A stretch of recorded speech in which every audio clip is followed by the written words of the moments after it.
رسول الله وبعد.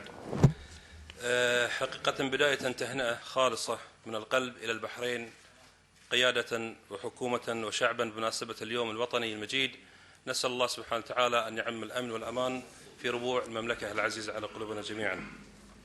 كذلك نرحب حقيقة بالدكتور عيسى الخياط، حضوره الطيب والإعلام المتميز وليد الشيخ، حياكم الله في بيتكم بيت الشعب. رحب كذلك بجمعية مجالس عوائل البحرينية برئاسة أخونا جاسم بطبنية، ونرحب أخونا صالح بن علي الناشط الاجتماعي، ونحيي فيهم حقيقة معالي الرئيس روح المبادرة الوطنية، وهم سباقون إلى هذا العمل الوطني الذي ينم عن حب وولاء لهذا البلد العزيز.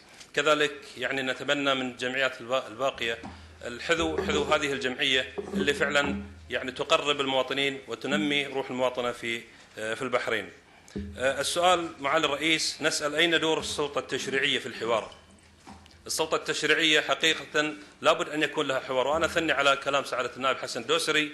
إذا كان الحوار لا يشمل السلطة التشريعية وهم ممثلين الشعب فلا يتم هذا الحوار، لأن الحوار كلنا معه ونريد أن نخرج من هذه الأمور، ولكن يجب أن يكون الحوار بحرينيا 100%، ولا للتدخلات الخارجية، خاصة التدخلات الأمريكية وتدخلات السفير الأمريكي الفجة التي حقيقة لا تنم عن دبلوماسية ولا تنم عن معاهدات، والبحرين تدخل في مواثيق دولية بالأمم المتحدة، ولكن نرى التدخلات الأمريكية حقيقة فجة.